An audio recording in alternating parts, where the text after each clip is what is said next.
All right, everyone. For anyone's watching, this is my first official review. I feel like to start out a movie review, I need to do a Disney movie. Obviously, a huge Disney movie just came out, Moana 2. I've got my little Walt Disney World shirt on with all the parks. I just got back from Disney World, actually. Disney adult, as you know. So I'm going to talk a little bit about Moana 2. I actually just saw it a couple of days ago, so it's pretty fresh in my mind. Um, I'm probably gonna have an interesting opinion on it because again, I am a Disney adult, so but I'm one of those Disney adults that's actually very hard on Disney movies, not one of the ones that's biased and is like, oh, it was amazing, it was incredible, because it was not that. Let's get into it. First, going into this movie, it's coming off of an incredible part one. Moana part one was an epic movie with great songs. Lin-Manuel Miranda did the soundtrack, which, he writes nothing but hits. Hamilton and The Heights. He's done everything. Encanto, one of my favorites. So going into this, hearing that Lin-Manuel was not doing the music and it was a new duo who had not previously done any big Disney movies, I was a little concerned because, most Disney movies, they are pushed forward by the music. They usually have a big song that kind of, is something that helps advertise the movie. So, started the movie, it was very much a Moana movie. She starts out with a big song, she's crossing the sea. And that was very standard. It felt at the beginning very much like the first movie. I guess Disney was thinking, if it ain't broke, don't fix it. And they really did not. I also did hear again, I'm a Disney adult, so I'm always delving into like these little Disney pathways. That this particular movie, Moana 2, was actually supposed to be a show for Disney Plus, and they scrapped that and made it into a movie and put it out obviously for the big screen. I would say throughout the movie and kind of just going with the plot, you can kind of tell those parts in the movie where it really felt like she was going from quest to quest, and you could really see how that would translate into episodes, and it may have been better served as a set of like 5 or 6 episodes on Disney Plus than a movie, because the movie itself, the plot, unfortunately, I hate to say this, it just did not flow.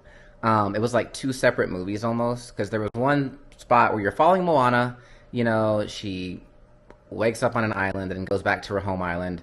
They introduce her sister, her family's there, a whole bunch of new like side characters that are actually pretty fun. Specifically, the old farmer. He's actually hilarious. He's really good comedic relief, but he's not enough. Some of the other characters are not as redeeming, and they just kind of were filler. Again, they would work great if it were like a set of 6 or 8 episodes where you're introducing one of those characters in each episode. But in a movie, it just felt like they're throwing in all these like random characters that you don't actually know. And it just becomes very monotonous, like in the middle of the movie.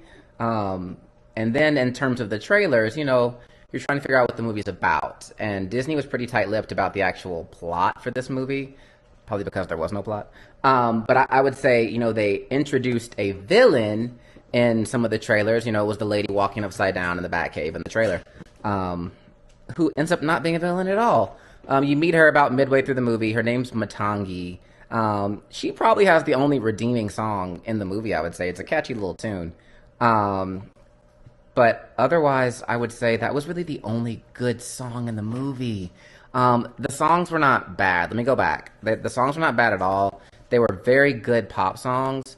To me, they really sounded like just leftover songs from Wish, like the last Disney animated film. Like very pop, not really rooted in any culture or in any specific character.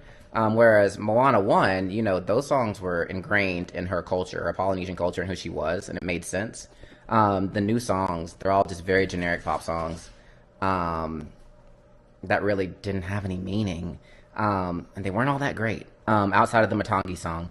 And then you kind of meet Maui kind of towards the middle of the movie because he's kind of trapped by Matangi. And towards the end, Moana and Maui meet up again, and they have all the same characters. And it's that thing, Disney, with this movie, because it did so well with the first one, they just kind of kept the tried and true. Like the 2 side characters that were in the first movie, Hey Hey and Pua, the rooster and the pig, Um, they served the exact same purpose in this movie, unfortunately. They didn't add a lot. Hey Hey was some comedic relief. Obviously, he's the rooster that's just kind of walking around oblivious. Um, and then Pua was just kind of there frightened the whole time. On the ship, just like he was in the first one, so they didn't really add anything new. And then the actual villain of the movie, which is like a thunder sky god, you actually never see until the very end. And they don't really explain his storyline. Like they don't explain why he's upset at Maui or at why Matangi is trapped.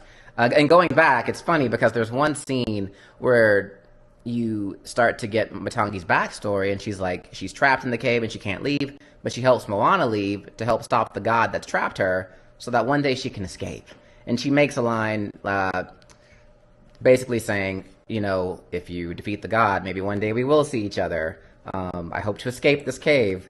And then at the end of the movie, when Moana defeats the god, which nothing really happens, when she defeats the god, you never see from Matangi again. It was the weirdest end because you actually introduce this very intriguing character and you don't see her again in the movie, which goes back to my original point of this would have been better served as a series because you're introducing a lot of characters but you're not closing their storylines.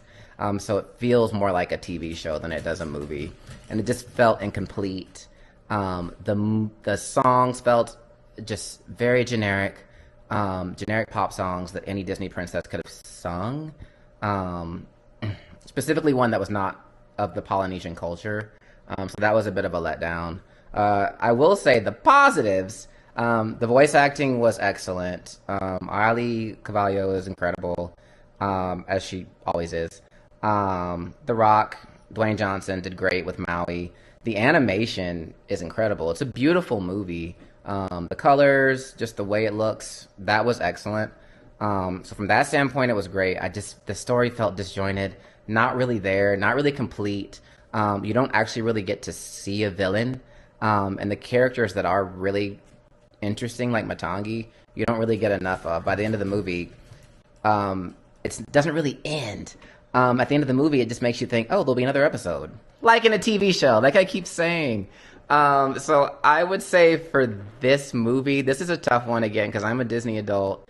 I love Disney, and it hurts my heart.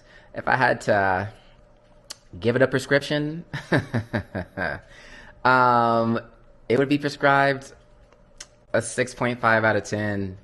Wow, it's tough. I would say see it to just make, your own determination in your own mind, but it's really a tough one. And I actually had to talk to a lot of other Disney adults about this, including my sister, who's a big Disney adult as well. We just it was tough. This was a tough one. But like I said, tell me what you think. Tell me what you thought about it. Was I being too hard on the movie? Was I being too biased about how good it should have been because I'm a Disney adult? Let me know if you liked it, if you didn't. All right. See you later.